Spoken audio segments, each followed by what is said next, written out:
Studio presents. Dune prophecy season 1 episode 4 की शुरुआत होती है अराकिस पर बसे हुए थंपर के साउंड से, और इसी साउंड के बीच में हमें दिखाई देती है एमिलिन, जो स्लीप वॉकिंग करते करते कुछ विजन्स देखते देखते अपने आप को ही मारने वाली थी, वैसे ही जैसे फर्स्ट एपिसोड में डोरोटिया ने अपने आप को मारा बिकॉज ऑफ वाल्या हार्कोनन। तो एमिलिन यहाँ पर ऐसे ही अपने आप को मारने ही वाली थी कि सिस्टर जेन उसे बचा लेती है। And again we get to see blue eyes that are watching back on us. तो आखिर ये ब्लू आइज क्या हो सकती है? तो first of all this could be related to thinking machines. हम ऐसा सोच सकते हैं कि ये कोई एक थिंकिंग मशीन्स का ही एक ऐसा एडवांस्ड कोई मशीन है जो इस समय पर सिस्टरहुड को डराने लगा है, और इसका रीजन ये है क्योंकि ब्लू लाइट का कलर मतलब थिंकिंग मशीन से रिलेटेड है। ये हमें पूरे शो में यहाँ वहाँ पर देखने मिला। इसके बाद और एक थियरी है कि ये दो ब्लू आइज हो सकते हैं पॉल एट्रेडिस के, जो फ्यूचर में से इस समय पर पीछे पास्ट में देख रहा है। तो वलाक 9 पर सिस्टरहुड में आगे भी कई सारी इंटरेस्टिंग चीजें होती है, बट वो सभी चीजें एकदम इन डेप्थ हम इस वीडियो के एंड में अच्छे से जानेंगे। अभी इस समय पर चलो सलूसा सेकेंडस पर, जहाँ पर एक बहुत ही इंटरेस्टिंग बहुत ही डेंजरस पॉलिटिकल गेम शुरू हो गया है एम्परर के पैलेस में और पूरे जीमिया के सिटी में। और इसका रीजन है एम्परर हैविको कोरिनो के पैलेस में होने वाली हाई काउंसिल की मीटिंग। अभी इस मीटिंग में पार्टिसिपेट करके कई सारे अपने अपने पॉइंट्स रखने के लिए कई सारे अलग अलग फैक्शंस ने अपने अपने गेम शुरू किए, और इसमें सबसे पहला गेम खेला था वाल्या हार्कोनन ने। वाल्या हार्कोनन को इस हाई काउंसिल के मीटिंग में कुछ भी करके जाना ही था, और उसे एम्परर हैविको का भरोसा अपने सिस्टरहुड के लिए हासिल करना था। बट ये चीज वो कैसे कर पाएगी, क्योंकि डेजमंड हार्ट की वजह से एम्परर का इस समय पर वाल्या हार्कोनन से विश्वास उड़ गया है, और वो सिस्टरहुड को इतना ज्यादा रिस्पेक्ट नहीं करता। तो वाल्या हार्कोनन सिस्टरहुड को पावर दिलाने के लिए और एम्परर का भरोसा पाने के लिए अपने ही हाउस हार्कोनन का यूज करती है। इस समय पर वैसे तो हाउस हार्कोनन का लीडर यानी कि उनका बैरोन होता है एवजीनी हार्कोनन, बट वो इस समय पर एकदम ही बूढ़े हो गए थे, और असल में उनका नेफ्यू हैरो हार्कोनन एक तरीके से डिफैक्टो लीडर था। तो ये जो भी हैरो हार्कोनन है वो एकदम यंग है, और वो सबको दिखाना चाहता है कि वो कितना अच्छा लीडर है, और वो खास करके अपने हाउस हार्कोनन को पुरानी ग्लोरी वापस दिलाना चाहता है। तो इन सभी चीजों को वाल्या हार्कोनन अच्छे से जानती है, और इसीलिए वो हैरो हार्कोनन का इस्तेमाल करती है, जिसे अंकल एवजीनी ने वैसे तो बराबर से नोटिस भी किया, और हैरो को वार्न करके कहा भी कि इस वाल्या पे बिल्कुल भरोसा मत करना, वो तुम्हें बेच खाएगी और तुम्हें बर्बाद करेगी। She stabs you in the back. But harrow अपने अंकल एवजीनी की नहीं सुनता, क्योंकि यहाँ पर वाल्या उसे एकदम अच्छी तरीके से कन्विंस करते हुए कहती है कि वो उसकी पर्सनल ट्रूथ शेयर बनेगी। और यहाँ पर हैरो एकदम शॉक्ड हो गया, क्योंकि पूरे सिस्टरहुड की सबसे सीनियर मेंबर वाल्या हार्कोनन अगर उसके साइड में है तो एकदम एक झटके में हाउस हार्कोनन की पावर पूरे नॉन यूनिवर्स में ज्यादा हो जाएगी। और इसी में वाल्या हार्कोनन उसे यकीन दिलाती है कि वो पूरा प्लानिंग करके उसे हाई काउंसिल में सीट दिलाएगी। तो ये सुन के हैरो काफी खुश हो गया। Let me prove our worth by ensuring you a seat at the High Council. तो अभी सवाल आता है कि एग्जैक्टली हाई काउंसिल क्या है, और इस समय पर पूरे हाई काउंसिल के अलग अलग हाउसेस ऐसे इस तरीके से इस समय पर सलूसा सेकेंडस पर आखिर क्यों आ रहे हैं। तो बेसिकली हाई काउंसिल मतलब एक तरह का पार्लियामेंट ही समझो। इस समय पर पूरे ड्यून के नॉन यूनिवर्स में लाखों प्लैनेट्स पर लाखों छोटे मोटे हाउसेस हो गए थे, बट ऐसे पूरे नॉन यूनिवर्स के जो भी रूल्स एंड रेगुलेशंस रहेंगे उसे बराबर से इम्प्लीमेंट करने के लिए, उसे फॉर्म करने के लिए सभी लाखों लोग एक जगह पर तो नहीं आ सकते। तो इसीलिए कुछ इम्पोर्टेंट बड़े हाउसेस का एक हाई काउंसिल बनाया गया था, जो पूरे नॉन यूनिवर्स के लिए यानी सभी लैंडसरेट के बड़े छोटे हाउसेस के लिए रूल्स एंड रेगुलेशंस एस्टेब्लिश करते, और उसी के रिलेटेड अलग अलग डिस्कशंस यहाँ पर एम्परर हैविको कोरिनो के पैलेस में होते हैं। तो ये जो भी हाई काउंसिल होता है जिनके बीच में रूल्स एंड रेगुलेशंस के रिलेटेड इंपॉर्टेंट डिस्कशंस, मीटिंग्स वगैरह होती है। इसी हाई काउंसिल में से इस समय पर हाउस रिचेसी को कुछ टाइम के लिए निकाला गया था और उन्हीं के जगह पर इस समय पर हाउस हैर्कोनन को जगह मिलने वाली थी। बट ये जगह उन्हें ऐसे ही कैसे मिलेगी? अगर हाउस हैर्कोनन को वो जगह चाहिए तो उन्हें बाकी के हाई काउंसिल के इम्पोर्टेंट हाउसेस का भी सपोर्ट चाहिए रहता है और इसी सपोर्ट के लिए वाल्या हैर्कोनन एक बहुत ही बड़ा गेम खेलती है। तो इस गेम के तहत वाल्या हैर्कोनन सब जगह पर न्यूज फैलाती है कि एम्परर हैविको कोरिनो मन चाहे जो भी उनको चाहिए वो चीजें करने लगे हैं और उन्होंने ही हाउस रिचेसी के प्रूवेथ रिचेसी को मरवाया उनके किसी नए सोल्जर डेस्मंड हार्ट के जरिए और हाउस रिचेसी को उन्होंने अनलॉफुली बैनिश कर दिया।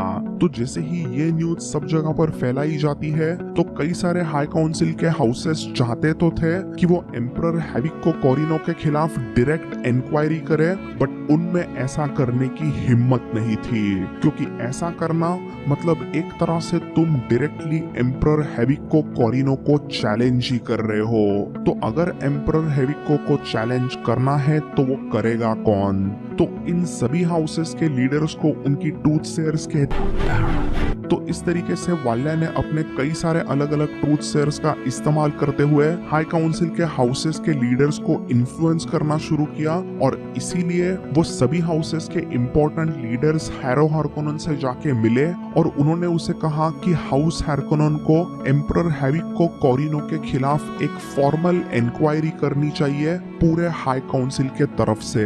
Opening the inquest into the death of Pruitt Vichesi. Why, you want me to accuse the Emperor? जैसे ही हैरो हैर्कोनन ने ये सुना तो पहले तो उसकी काफी फट गई, क्योंकि उसे उसके पहले ही हाई काउंसिल मीटिंग में डायरेक्ट एम्परर हैविको कोरिनो को ही चैलेंज करने का एक टास्क दिया गया था। तो ये सुन के ही वो वहां से डर के भाग गया। बट देन वाल्या वहां पर उसको जाके मनाती है कि ये एक उसके लिए अपॉर्चुनिटी है हाउस हैर्कोनन को इज्जत वापस दिलाने का, एंड थोड़ा उसके कन्विंस करने के बाद ही वो एक्सेप्ट करता है कि वो हाई काउंसिल के बड़े मीटिंग में डायरेक्टली हैविको कोरिनो को ही चैलेंज करेगा, उनके खिलाफ इंक्वायरी वगैरह करने का एक प्रस्ताव वहां पे रखेगा। तो भोले हैरो हैर्कोनन का एक तरीके से वाल्या हैर्कोनन ने बहुत ही बुरी तरीके से यूज किया था एंड उसका यहाँ पर ये हिडन गेम इस समय पर सक्सेसफुल हो गया था, which was to get in to the high council meeting. But अभी एग्जैक्टली वहां पर वाल्या इतना जाना क्यों चाहती थी? तो इसका रीजन था एक दूसरा पॉलिटिकल प्लेयर, मतलब रेबेलियन करने वाले। तो इस समय पर किरेन एट्रेडिस और उसका रेबेलियन का लीडर दोस्त होरेस, वो दोनों मिलके एक बॉम्ब से धमाका करना चाहते हैं हाई काउंसिल मीटिंग में, और इसीलिए वो उस बॉम्ब को खरीदने के लिए मिलते हैं एक इक्सियन बंदे से। तो ये जो बॉम्ब है उसका भी कलर ब्लू होता है, मीनिंग ये जो भी टेक्नोलॉजी है वो थिंकिंग मशीन की ही टेक्नोलॉजी है। तो अभी ये जो इक्सियन बंदा यहाँ पर रेबेल्स को बॉम्ब की टेक्नोलॉजी बेच रहा है, वो बंदा बिलोंग करता है एक्स के प्लैनेट से। तो एक्स मतलब IX जो कि रोमन नंबर 9 को दर्शाता है, वो एक 9th प्लैनेट, एक प्लैनेटरी सिस्टम का है और उसे 9 यानी कि एक्स ही कहा जाता है। तो ये जो भी IX एक्स के प्लैनेट के लोग होते हैं वो बटलरियन जिहाद के बाद भी अभी भी AI और कंप्यूटर्स को सीक्रेटली यूज करते रहते हैं और वहाँ की उनकी टेक्नोलॉजी वो ब्लैक मार्केट में पूरे नोन यूनिवर्स में बेचते रहते हैं। तो होरेस और किरेन एट्रेडिस इस एकदम थिंकिंग मशीन वाले बॉम्ब को इस इक्सियन से खरीदते हैं और उनको अभी हाई काउंसिल के मीटिंग में जाके धमाका करना है ताकि पूरा लैंडस्लाइड उन्हें सीरियसली लेने लगे और स्पाइस का फ्लो पूरे नोन यूनिवर्स में अच्छी तरीके से फैलते रहे। तो ये जो रेबेलियंस का प्लान है उसके बारे में वाल्या हैर्कोनन को सब चीजें अच्छे से पता होती है, क्योंकि उन रेबेलियंस के के बीच में वाल्या ने ही प्लान की हुई उसकी एक सिस्टरहुड की मेंबर भी थी, ये मिकेला।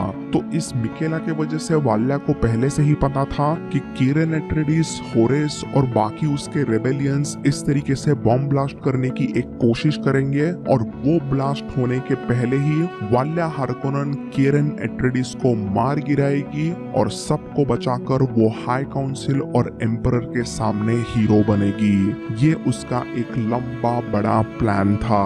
बट देन यहीं पर और एक तीसरा एंगल इस स्टोरी में ऐड हुआ, दैट इज प्रिंसेस येनेज, जो कि एक बहुत ही ऑनेस्ट सच्चे दिल की बंदी थी। उसे बहुत ही गिल्टी फील होता है कि उसका जो होने वाला छोटा हस्बैंड प्रूवेट रिचेसी था, उसका मर्डर किया गया, और उसी मर्डरर डेस्मंड हार्ट को उसके पापा हैविको कॉरिनो बहुत ही अच्छी तरीके से रिस्पेक्ट से बात करने लगे हैं, और एक तरीके से वो उनके फैमिली का मेंबर ही बन चुका है। ये चीज प्रिंसेस येनेज को बिल्कुल पसंद नहीं आती। We will not be united as long as he stands at your side. और इसी के रिलेटेड वो एक बार कीरन एट्रेडिस से भी जाके मिली। तभी उनके कॉन्वर्सेशन में उसके मुताबिक वो कहती है कि उसके पापा हैविको कॉरिनो वैसे दिल के काफी अच्छे हैं, he is a good man. But Kieron वहां पर बताता है कि किसी भी गुड मैन के पास में ज्यादा अगर पावर आती है तो वो उस पावर को बरकरार रखने के लिए किसी भी हद तक गिर सकता है। और यहीं पे हमें पता चलता है कि कीरन के पिता मतलब ये छोटा बच्चा है जो लास्ट एपिसोड में बच गया था टुला हार्कोनन के मर्डर स्प्री में से। तो यहाँ पर प्रिंसेस येनेज को लगता है कि उसके पापा हैविको कॉरिनो काफी गलत थे। वैसे तो ये चीज एक रूमर होती है कि हैविको ने डेस्मंड के जरिए प्रूवेट रिचेसी को मरवाया, बट ये रूमर पूरे जीमिया के शहर में और सलूसा सेकेंडस पर एकदम स्ट्रॉन्ग हो गई थी, क्योंकि खुद एम्प्रेस नटालिया ने इस रूमर को सब जगह पर फैलाया कि डेस्मंड ने प्रूवेट को मार गिराया।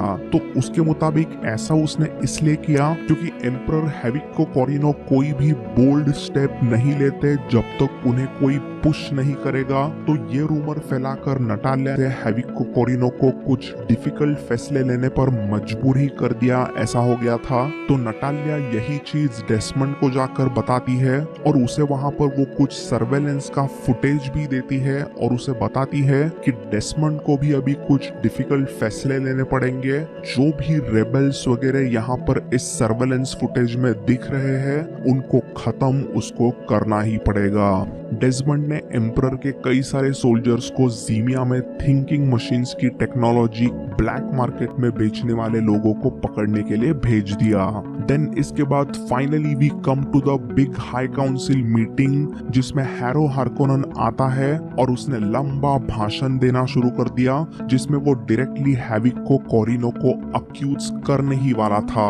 वो सब जब वो कर रहा था तभी मीनवाइल वाल्या ने अपने हाथ में एक खंजर ले लिया था, क्योंकि उसकी नजर इस समय पर कीरन एट्रेडिस पर थी, जो क्रेट्स को यानी कि एक छोटे जाली को निकालने वाला था, ताकि वो उड़ने वाला छोटा बॉम्ब यहाँ पर उस जाली के अंदर से हाई काउंसिल के मीटिंग में आ सके और वहां पर एक बड़ा ब्लास्ट हो सके।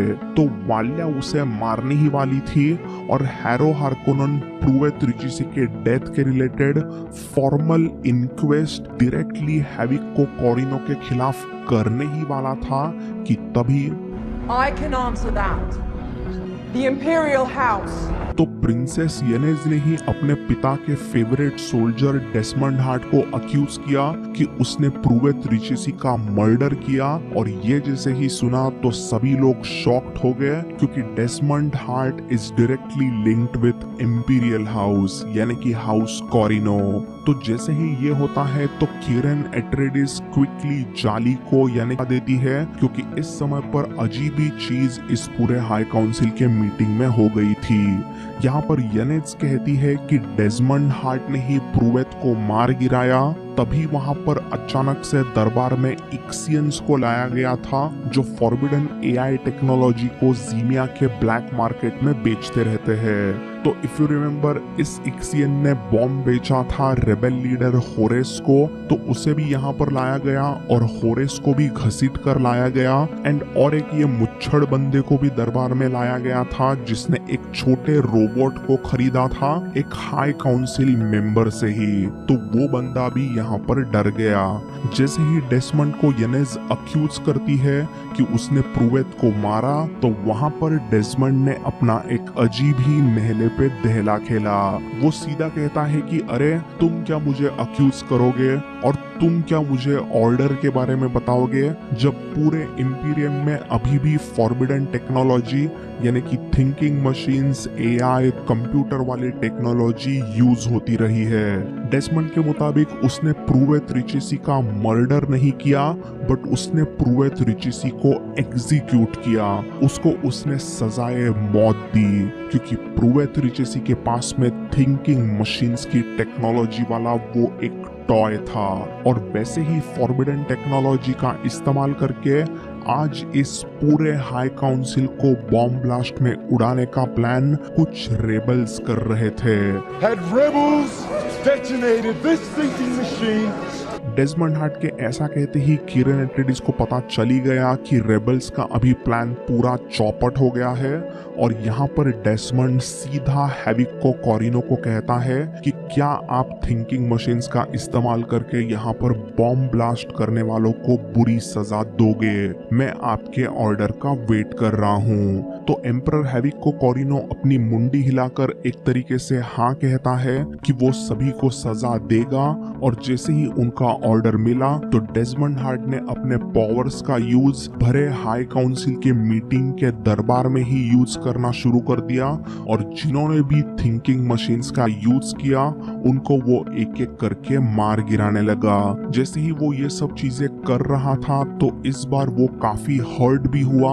उसके पीठ में से खून आता है और दरबार से निकलते निकलते उसने अपना थोड़ा सा ब्लड इवन वाल्या के सामने भी छोड़ा। और यह हाई काउंसिल का इंटेंस सीन यहीं पे खत्म हुआ। तो इस हाई काउंसिल के मीटिंग के बाद में वाल्या हार्कोनन थियोडेशिया को कहती है कि उसे जो भी डेसमंड हार्ट का ये ब्लड मिला है, वो उसे वलाक 9 के जेनेटिक आर्काइव में जाके चेक करेगी टू फाइंड आउट कि एग्जैक्टली ये डेसमंड हार्ट है कौन। बट मुझे ऐसा लगता है कि डेसमंड की ये कुछ नई तरकीब होगी। वो काफी चालाक बंदा है। वो ऐसे ही बाय मिस्टेक वहां पर अपना ब्लड नहीं छोड़ेगा।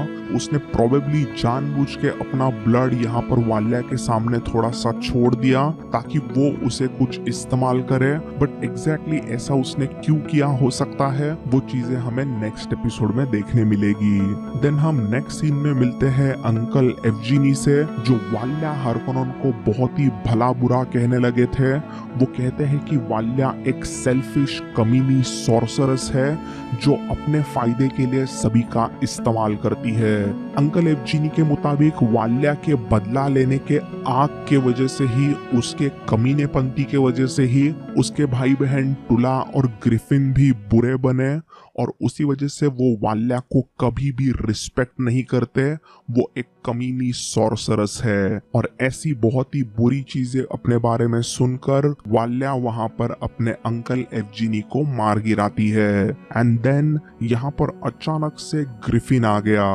बट कुछ ही टाइम में हमें पता चला कि ये ग्रिफिन नहीं, बट इट्स थियोडेशिया, जो कि एक फेस डांसर है। तो ये फेस डांसर्स असल में ट्लाइलैक्स प्लैनेट के बेनेट लाइलैक्स यानी ट्लाइलैक्स उन्हें बनाए हुए ट्रांस ह्यूमंस होते हैं, जो अपने फिजिकल अपीयरेंस को पूरी तरह से बदल सकते हैं। तो थियोडेशिया एक फेस डांसर होना मतलब ये एक अलग ही लेवल की मिस्ट्री अभी यहाँ पर आ चुकी है, क्योंकि वाल्या हार्कोनन को वो एग्जैक्टली कौन है ये पहले से पता था, क्योंकि वाल्या हार्कोनन का ट्रूथ सेंस का पावर बहुत ही तगड़ा था और उसे पहले से ही फील हो गया था कि थियोडेशिया एक फेस डांसर है। बट उसके बावजूद उसने उसे सिस्टरहुड में लिया। तो एग्जैक्टली अभी ये प्लॉट लाइन भी कहाँ पे जाता है, वो एकदम ही इंटरेस्टिंग चीज देखने लायक होगी। Then we go back to बलाक 9 जहाँ पर सिस्टरहुड की इस समय की temporary leader Tula Harkonnen sister Jen से मिलती है, जो उसे बताती है कि उसे तो वैसे कुछ ड्रीम्स वगैरह नहीं दिखे, बट सिस्टरहुड के बाकी सभी लड़कियों को बहुत ही बुरे सपने उस रात दिखाई दिए थे। तो टुला अपने सभी सिस्टरहुड के लड़कियों को स्पाइस खिलाती है और अपने माइंड में झांकने के लिए कहती है, ताकि जो भी उन्होंने ड्रीम्स में देखा उसे वो एक्सेस करके कुछ फिजिकली ड्रॉ कर सके। तो इस सीन में काफी सारी शॉकिंग चीजें हुई। एक एक करके सभी सिस्टरहुड की लड़कियां कुछ अलग अलग चीजों को ड्रॉ करने लगी। ये बहुत ही क्रीपी सीन रहा था। और इन पूरे ड्राइंग्स में जो सबसे एंड की ड्राइंग थी उसमें वापस से हमें ब्लू आइज की पेंटिंग नजर आई, जिसे देखकर सिस्टर एवलिन कहती है कि रेकनिंग इज हियर, मतलब कयामत और तबाही अभी आ चुकी है। तो ये जो भी सिस्टर एवलिन है, इसके रिलेटेड हमें आगे और एक चीज पता चली कि उसने डोरोटिया के बिलीफ को जिंदा रखा है। एज वी नो कि सिस्टरहुड में दो बिलीफ थे। एक तो डोरोटिया का बिलीफ, जिसमें डोरोटिया कहती है कि सिस्टरहुड का काम है पूरे नॉन यूनिवर्स के अलग अलग हाउसेस को सच्चाई दिखाना, बट दूसरे तरफ वाल्या हार्कोनन का बिलीफ होता है कि सिस्टरहुड को सच्चाई को यूज करना चाहिए और उन्हें ही सच्चाई का यूज करके पूरे नॉन यूनिवर्स में सबसे पावरफुल रहना चाहिए। तो एनीवेज यहाँ पर आगे हम तुला को मिलते हैं, जिसके मुताबिक जो भी सभी लड़कियां ट्रांस स्टेट में जाके ड्रॉ वगैरह करने लगी थी और इवेंचुअली उस स्टेट में से वो बाहर आई, तो ऐसा वो कर पाई क्योंकि उनका माइंड किसी चीज से बहुत ही ज्यादा डर गया था। It calls forth a terror so crippling that the mind screams to save itself. तुला के मुताबिक सिस्टरहुड में अभी फियर आ चुका है, जो कि बहुत ही अनप्रेसिडेंटेड चीज है, ऐसा कभी नहीं हुआ था। तो ये सुन के सिस्टर अविला कहती है कि इस चीज को सब जगह पर फैलाना चाहिए, सबको बताना चाहिए।